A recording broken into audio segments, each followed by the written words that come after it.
Welcome back to another episode of Local Search Tuesdays. This week I've got a killer episode for you. I'm sharing tips from the speakers and experts at Brighton SEO.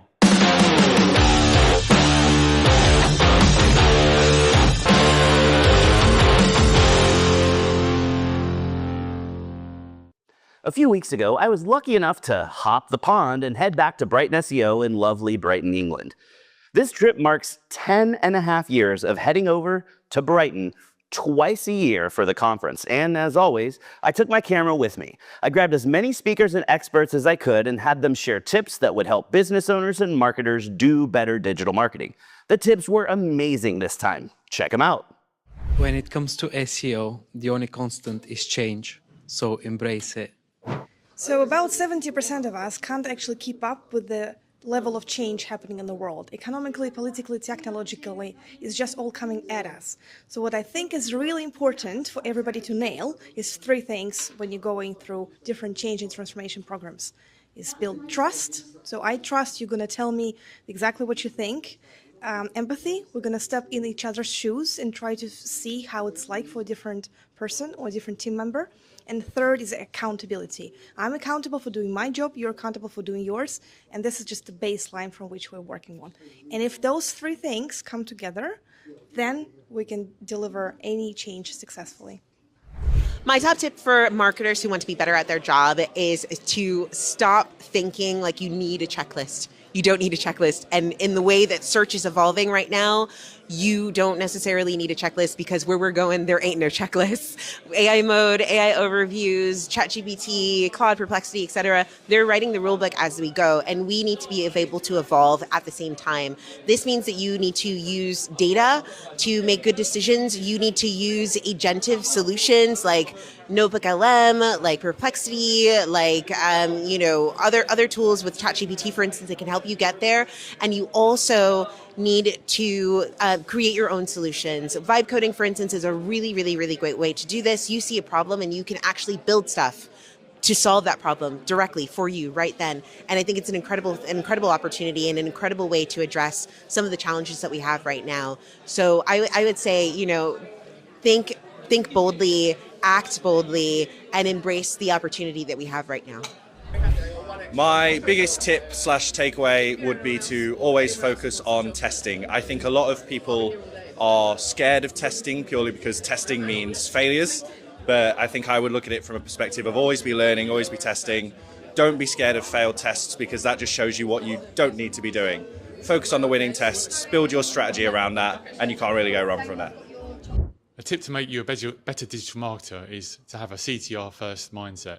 In the past, SEOs have focused on rankings, but now rankings and position 1 don't mean traffic. Having a CTR first mindset means you look for ways to generate clicks and get out of search engines, continue to generate traffic from search engines.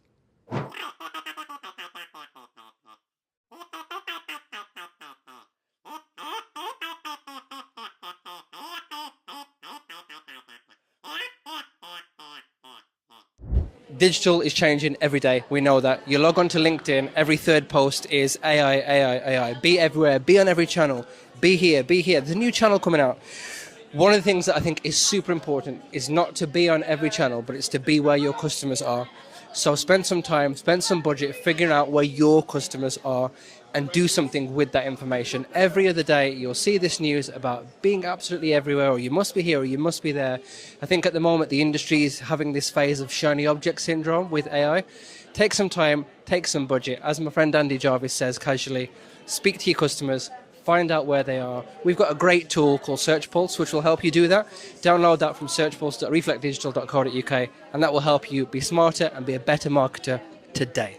Hi, my one tip, well, it's kind of 2 tips, but know your audience and have a goal. So whatever content you're creating, whatever you're doing, it has to serve a purpose. What are you trying to do? And you can only serve that purpose if you know your audience. Really make sure that you know who you want to talk to, because then you're going to be more successful. Hello, everyone. A tip from me is What is your why? If you're working in agency side, if you're working in brand side, you've got to figure out those goals, set those expectations. What are you doing? Is it to make more money? Is it because you want to build your ego? Is it to sell more products? What is that why? When you're dealing with any agency, whether it's SEO, PPC, direct mail, whatever it might be, you need to be aligned on the goals. What is your why? What is that North Star that you are all focused on, so that each one of those strategies, each one of those social media channels, SEO, any of those digital marketing strategies line up so that you are all singing from the same hymn sheet and going along for the ride to make sure that you all achieve those goals. Hey, make more money, get more sales, get more leads, fill out more forms. Make sure you know what your why is and how you can all sing from the same hymn sheet and be together on that journey of achieving those goals. So my top tip is that you need to think about the messenger for your content. So the messenger effect from psychology says that when we're out there looking at things, we're analysing it partly based on who is saying what and deciding whether we believe that and agree with that and how we feel about it. So sometimes your own voice as a brand isn't the best voice. Sometimes it is. You need to weigh it up. So the different types of voice you've got to consider are your voice, or your brand voice, UGC, your audience's voice. So you can also take a bit of control over that, of helping amplify that more by getting your audience really clear on the fact that they can go out there and make comments and that you're going to help push those and put them out there, especially on social. You then also have the amplified voice from the media perspective, and then you have the influencer voice, so the trusted voice, the voice that comes from people that are already known for talking about a certain topic that fit alongside your brand authentically. So think about the messenger next time you're planning your content. My number one recommendation would be to define how good looks like. Once you know exactly how good looks like, you can create a quality gate that will let you through it. So if you're, for example, creating content, you have to understand how good content looks like, so you know which way to go to get to your goal. Keywords and topics and entities are not the same thing. I mean, we tend to use all three interchangeably. I use topics and entities interchangeably because people get scared of this concept of an entity, but they're not the same thing. An entity is something in a knowledge graph. It's something in a database of concepts and ideas. A topic is an idea that we understand as human beings, and keywords is a way to represent or describe those inner things. So one's a subset of the other. So think of your SEO in terms of entities if you can, topics if you can't, keywords at the very, very least, because honestly, your world is not about convincing somebody around a specific keyword. It's around convincing somebody around the product, the idea that you use. Think in entities. So the biggest tip that I would advise to people these days, based on what we're hearing when we talk to clients and agencies, is spend some time to really understand your data. There's been so many advances in tools and data sources over the last couple of years with AI. And a lot of companies they're kind of flailing around trying to figure out what their move should be. It's worth taking a little bit of extra time to really understand what your strategy is going to be for next year. Put a plan together, understand who your main providers are going to be, make the right decision. Don't just do like a quick decision if it's not 100% sure that you're going to be comfortable with who you work with. All right, cool. So my tip is cookies are a bitch. Can I swear on this? Too late. Cookies are a bitch. If your audience are big on Safari, if you've got a lot of Safari users, ITP, go and research it, go down a hole, it is a problem. And what it does is it causes new users to be attributed way higher than reality. So like 25 to 45% of all new users from Safari are actually existing users due to ITP.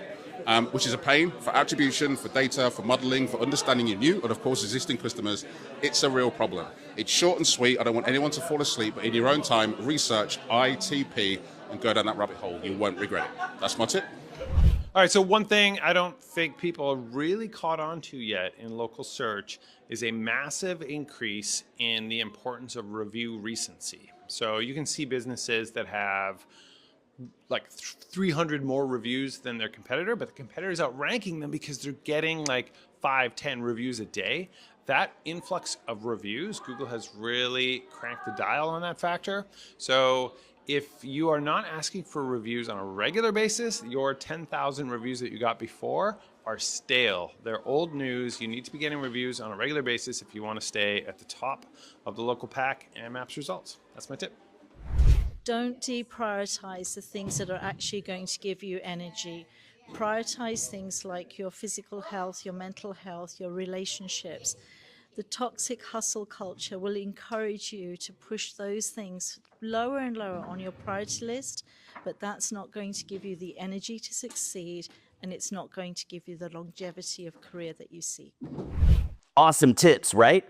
Thanks for sticking around to watch all of them. That's definitely all the time we have left for this week's episode, so you know what that means. Put your hand on the screen right here. We totally just high-fived because you learned something awesome. Thanks for watching, and we'll see you again next week for another episode of Local Search Tuesdays.